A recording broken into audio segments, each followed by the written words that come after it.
Assalamualaikum warahmatullahi wabarakatuh. Perkenalkan, saya Yayan Miftahul Iman, mahasiswa PPG dalam jabatan Kementerian Agama, BES 2, mata pelajaran Bahasa Indonesia LPTK Universitas Muhammadiyah Malang. Pada kesempatan kali ini, saya akan melaksanakan PPL aksi kedua, yaitu menulis teks eksposisi dengan model pembelajaran Project Based Learning dan pendekatan AIR atau Audition Intellectually Repetition. Selamat menyaksikan. Wassalamualaikum warahmatullahi wabarakatuh.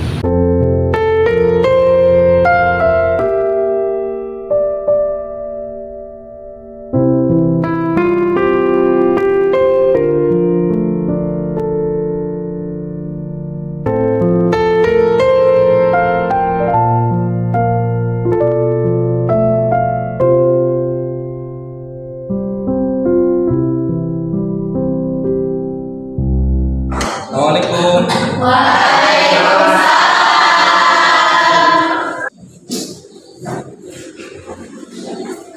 Assalamualaikum warahmatullahi wabarakatuh.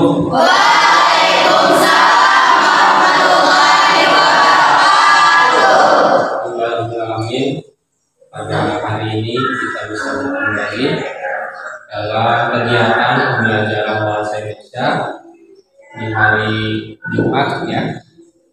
Allah, kita hari ini mendapatkan keberkahan dari Allah Subhanahu wa Ta'ala. Amin. Baik anak-anak, untuk mengawali pembelajaran ini, silakan dipimpin doa terlebih dahulu. Datang Tarsid dipimpin. Siap. Sebelum belajar, mari kita baca doa. Baca doa, mulai.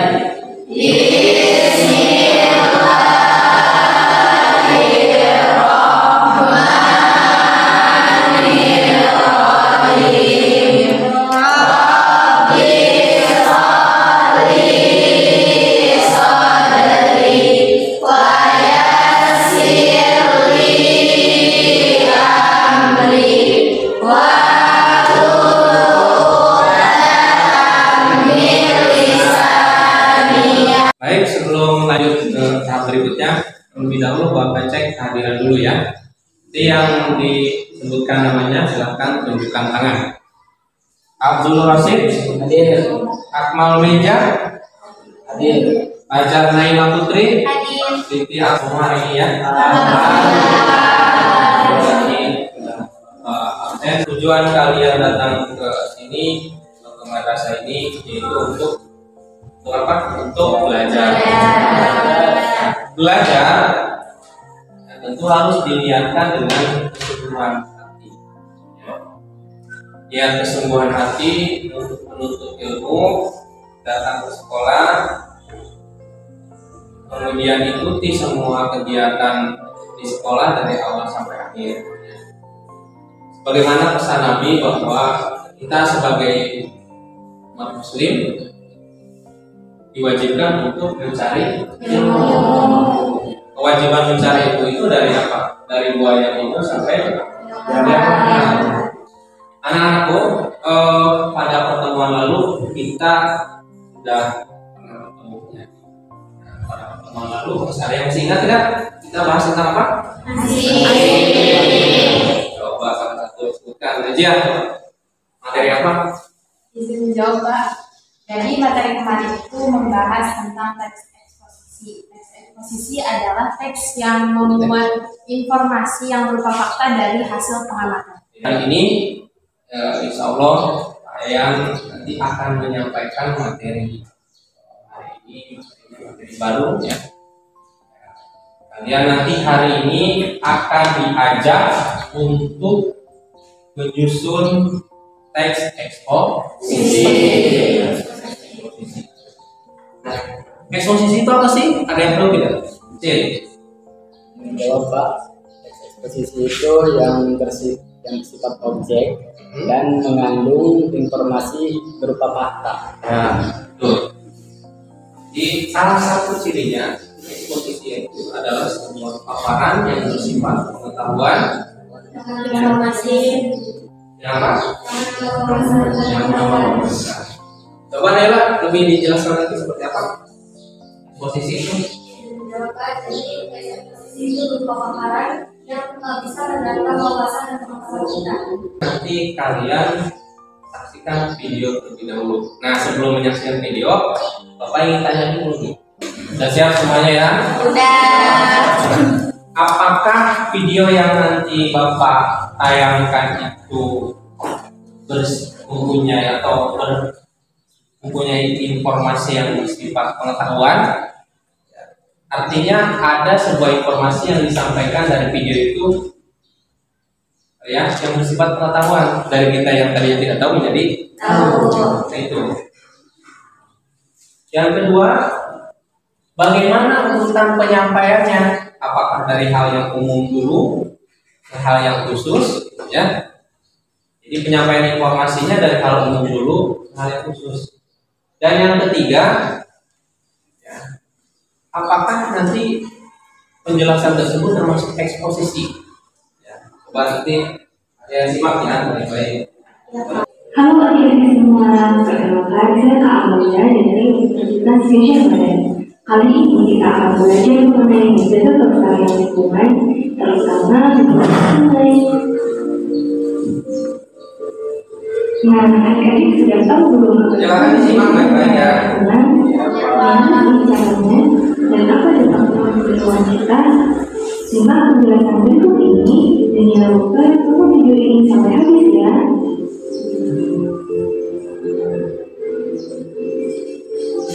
Pelestarian lingkungan adalah cara melindungi lingkungan dari kerusakan, menjaga lingkungan agar bersih dan sehat, dan keseimbangan lingkungan tetap terjaga. Kenapa sih kita perlu menjaga pelestarian lingkungan? Kita perlu menjaga lingkungan alam karena lingkungan yang lestari penting untuk kesehatan dan kehidupan yang baik bagi kita. Dengan apa tadi topiknya? Menjaga pelestarian lingkungan. Menjaga pelestarian. Kembali lagi ke pertanyaan tadi, apakah di video tersebut mengandung informasi yang bersifat pengetahuan? Ya. Coba, siapa yang mau jelaskan? Nah, ya. Izin menjawab hal-hal yang bersifat pengetahuan di video tersebut, yaitu tentang jenis-jenis sampah. Di antaranya ada sampah organik, yaitu sampah yang mudah terurai, sampah non-organik, sampah yang tidak mudah terurai, dan sampah B3, yaitu sampah barang berbahaya dan beracun. Oke, baik ya. Jadi ada beberapa jenis sampah tadi yang dijelaskan di dalam video tersebut menurut kajian tadi. Oke, baik. Nah, apakah di dalam penyampaiannya itu sudah terurut dengan baik informasinya dari hal yang umum dulu, bicara tentang sampah dulu, jenis-jenis apa seperti itu? Ya. Siapa yang menjelaskan? Wawasan kita menjadi lebih luas gitu Pak. Jadi tahu tentang jenis-jenis sampah. Terus kayak kita juga untuk terdorong untuk menjaga kelestarian lingkungan. Artinya, kenapa itu dikategorikan sebagai eksposisi? Itu berisi paparan yang menyampaikan informasi yang bersifat pengetahuan. Ya, inti poinnya itu salah satunya tema eksposisi itu tadi.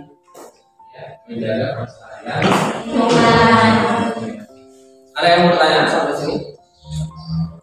Pak izin bertanya, struktur teks eksposisi itu apa aja? Nah, eksposisi ini berupa paparan ya, yang bertujuan memberitahu atau menerangkan sesuatu menurut KBBI. Uraian atau paparan yang bertujuan menjelaskan maksud dan tujuan karangan. Jadi di dalam eksposisi itu karangannya selain menyampaikan sebuah paparan yang pengetahuan, ada sebuah isi atau konten dari sebuah eksposisi itu yang berisi menyampaikan tujuan ataupun maksud si penulis terhadap mereka.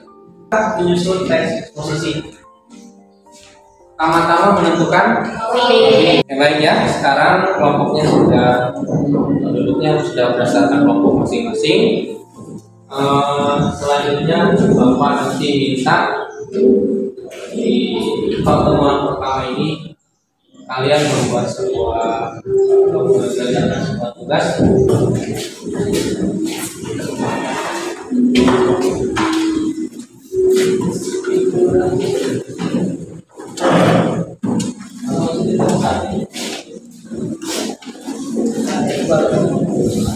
Silakan nanti bersama teman kelompokmu, pertama-tama kalian tentukan topik yang akan dikembangkan menjadi teks eksposisi. Kemudian setelah itu dari topik tersebut tulis atau catat beberapa informasi yang sekiranya itu bisa menjadi atau untuk mengembangkan teks eksposisi. Ya. Setelah itu nanti catat informasi itu berdasarkan pemisahan struktur.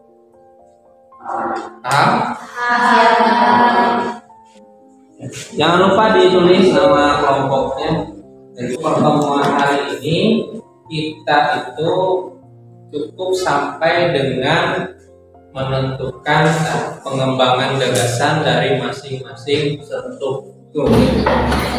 Kalian coba sekarang siapkan beberapa alat yang Bapak perintahkan pada sebelumnya.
Sampai mana? Jadi ditempel, dibuat poster ya, secara kreatif. Kita lihat kelompok yang kelompok 3 ya. Udah sampai mana pekerjaannya? Terus ini Pak desain. Desain. Ya, ini bagusnya kreatif.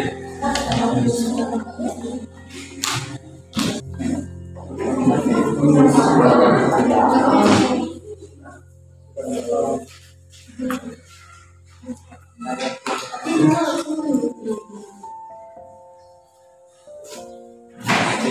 selesai.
Assalamualaikum warahmatullahi wabarakatuh.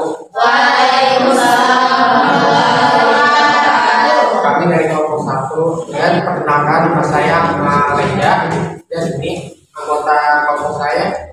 Saya Sintia Ladia, penyanyi kelompok saya sudah Bapak. Jadi kita mulai saja. Jadi bullying itu sebenarnya berawal dari paling dekat dari keluarga. Dalam sebuah keluarga, jika seorang anak dididik dengan penuh kasih sayang dan tanpa kekerasan, maka anak tersebut cenderung tidak melakukan tindakan bullying terhadap orang lain. Namun apabila seorang anak dididik dengan kekerasan dan kerap dibanding-bandingkan dengan orang lain, maka anak tersebut memiliki potensi besar untuk melakukan tindakan bullying terhadap teman-teman di sekitarnya. Selanjutnya, tindakan bullying juga berawal dari pergaulan media. Ada beberapa alasan yang melatar belakangi seorang anak melakukan tindakan bullying. Salah satunya adalah karena diakui, balas dendam, atau pernah menjadi korban bullying sebelumnya. Salah satunya adalah karena ada pula yang melakukan tindakan bullying karena ingin mencari perhatian, ingin terkenal, dan lain sebagainya. Ternyata dalam diri seorang anak seperti gangguan psikologis, gangguan yang dialami para korban bullying yang paling ringan adalah gangguan cemas dan tidak aman. Assalamualaikum warahmatullahi wabarakatuh. Waalaikumsalam warahmatullahi wabarakatuh. Kami dari kelompok 3 ingin mempresentasikan manfaat sarapan pagi. Sebelum ke pembahasan, kita memperkenalkan diri. Nama saya Abdul Rashid. Jadi manfaat sarapan pagi dapat memberikan energi dan mengendalikan berat badan, dan juga meningkatkan kinerja serta konsentrasi. Dan sarapan pagi juga sangat penting untuk kita memulai aktivitas, memulai hari-hari kita, karena jika misalnya kita tidak sarapan pagi, itu akan membuat tubuh kita jadi lemas dan memicu terserangnya berbagai penyakit. Jadi cintai tubuhmu dengan sarapan pagi. Kita cukupkan presentasi ini dengan Luar biasa, kreatif semua, idenya bagus-bagus dalam teks eksposisi. yang didesain oleh baik. Anak-anak pada intinya mohon perhatian. Pada intinya teks eksposisi itu teks berisi paparan yang sifatnya menyampaikan sebuah pengetahuan. Eksposisi itu bisa dikemas dalam bentuk tekskul atau juga bisa dalam bentuk poster. Baik, kita hari ini belajar tentang menyusun, eksposisi, rapi. Kemudian mungkin salah satu orang ada yang mau menjelaskan secara detail kita belajar apa saja ini. Nah, dia mungkin Hari ini kita ditugaskan untuk membuat teks eksposisi berkelompok dan menyajikannya dalam bentuk poster sekreatif mungkin. ya. Baik, jadi intinya pada hari ini pelajaran hari ini itu adalah menyusun teks eksposisi secara utuh dan hasil susunan itu disajikan kreatif mungkin ya, sehingga masing-masing sudah punya ide bahwa teks eksposisi yang kalian sajikan itu dalam bentuk poster dirasa memudahkan kalian dalam menyerap informasi. Akhir dari pertanyaan mungkin tolong nanti kalian silakan baca kembali berbagai referensi kaitan dengan posisi tersebut sebagai untuk penguatan pembelajaran dan penguatan pengetahuan. Untuk pertemuan hari ini Bapak cukupkan. Marilah kita tutup pembelajaran hari ini dengan bersama-sama mengucapkan hamdalah.